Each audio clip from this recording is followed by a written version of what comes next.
Assalamualaikum everyone. Today we are going to discuss about the another domain, that is the affective domain of Bloom's taxonomy. In our previous lectures, we have discussed about the Bloom's taxonomy, that it is educational framework to make the objectives.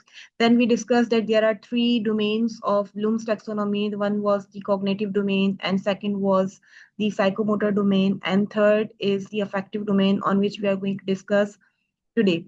So affective domain was developed by Krathwohl in 1964, and this domains mainly refers to the change in behavior, attitudes, and the emotion. Means if you want to develop attitude, behaviors, or emotions among your students, so you need to follow the affective domain. जब भी आप अपने objectives बनाएंगे और अपने enabling objectives और teaching learning objectives में या आउटकम्स में आप अगर अपने स्टूडेंट्स के अंदर बिहेवियर या एटीट्यूड या इमोशन को डेवलप करना चाह रहे हैं या चेंज लाना चाह रहे हैं, then you will use the affective domain. Affective domain have 5 levels, जो कि हमारे from lower order thinking to higher order thinkings पर जाते हैं. तो फर्स्ट लेवल जो कि बेसिक लेवल है, level 1, that is the receiving, means accepting and receiving stimuli. Means के वट एवर द इंफॉर्मेशन और stimuli you are getting, you will receive it. For example, हम एक एग्जाम्पल लेते हैं कि आपको जो है टीचर लेसन प्लान का फॉर्मेट पढ़ा रहा है, राइट? तो वट एवर द इंफॉर्मेशन और instructions a teacher is giving, you are receiving it, right? जिस जिस तरह से आपको पढ़ाया गया है, जो स्टेप्स आपको बताए गए हैं, वो आप उसको सुन रहे हैं, और उसको सुनकर उसके मुताबिक आप जो है उसको इम्प्लीमेंट करने की कोशिश करेंगे, तो मीन्स के you are at the level of receiving.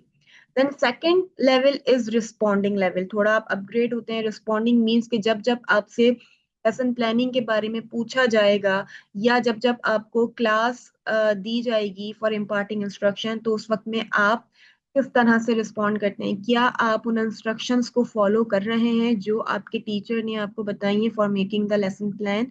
जो भी इंफॉर्मेशन आपको प्रोवाइड की गई है, क्या आप उसको एज इट इज फॉलो करते हैं या नहीं करते.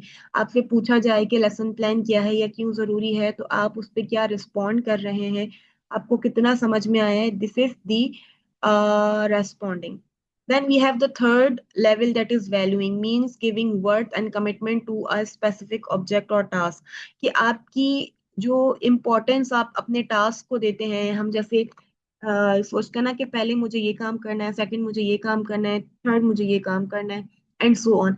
इसी तरह जब मिसाल के तौर पर आपको जो है एक क्लास दी गई है, आपने वहां पे पढ़ाना है, तो क्या आप पढ़ाने से पहले इस चीज को वैल्यू को देते हैं, कमिटमेंट या वर्थ दे इम्पोर्टेंस देते हैं कि आपने लेसन प्लान बनाना है या नहीं बनाना. अगर आप लेसन प्लान बना रहे हैं एज पर द इंस्ट्रक्शंस बना रहे हैं जो आपने रिसीव की थी, तो मीन्स के you are giving, you are at the level of valuing, right?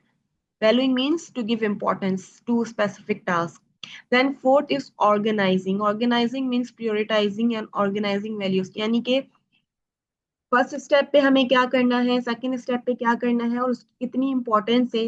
मिसाल के तौर पर हमें पता है कि लेसन प्लान के 3 मेन कंपोनेंट्स है. पहला कंपोनेंट है मोटिवेशनल एक्टिविटी. दूसरा कंपोनेंट है मेन बॉडी या मेन आइडिया, जिसमें हम अपना कंटेंट डिलीवर करते हैं. देन हमारा थर्ड कंपोनेंट जो है वो है समरी असाइनमेंट्स, राइट? तो जब आप लेसन प्लान आपको बनाने के लिए दिया गया है, या जब आपको क्लास में इंस्ट्रक्शंस इम्पार्ट कराने के लिए कहा गया है, तो क्या आपकी प्रायोरिटी लेसन बनाना है? और अगर लेसन बनाना आपकी प्रायोरिटी है, तो क्या आप उसके स्टेप बाय स्टेप चीजों को फॉलो कर रहे हैं? क्या आप उसकी जो ऑब्जेक्टिव्स के साथ, मोटिवेशनल एक्टिविटी के साथ सिंक्रोनाइजेशन है? फिर ऑब्जेक्टिव और आपके मोटिवेशनल एक्टिविटी की सिंक्रोनाइजेशन होनी चाहिए आपके कंटेंट डिलीवरी के साथ और असेसमेंट टास्क के साथ एंड देन समरी के साथ.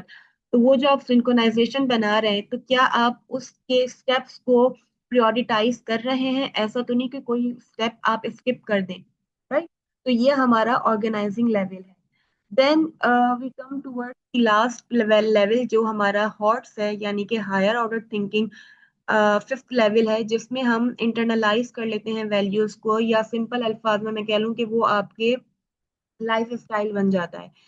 फॉर एग्जाम्पल कि आप टीचर बन चुके हैं, अपने लेसन प्लानिंग की आपने सीखे बनाने की, आपने उसको इतना इंटरनलाइज कर लिया कि whatever the topic is giving to you, you you are formulating the lesson plan first and very effectively you are making it, means कि जो भी आपको टॉपिक मिल रहा है, भी आपको जो है वो वर्कशॉप वगैरह के लिए या किसी भी तरह की क्लास आपको मिल रही है, सब्जेक्ट मिल रहा है, आपको इतनी एक्सपर्टीज हो गई है कि आप अपने आपने जो है ना लेसन प्लान बनाना अपने लाइफ का, अपने प्रोफेशन का करेक्टरिस्टिक बना लिया है कि भाई जब भी मुझे कोई भी टॉपिक पढ़ाना है तो पहले मुझे प्लानिंग करनी है, और प्लानिंग में आपने वो तमाम चीजों को तमाम स्टेप्स को फॉलो करना है जो आपके टीचर ने वेरी फर्स्ट लेवल पे यानी कि रिसीविंग में आपने रिसीव किए थे। So this is how a change in behavior occurs. This is how the affective domain works on individual for formulating any training objectives or learning objectives. Right? So thank you so much for listening affective domain.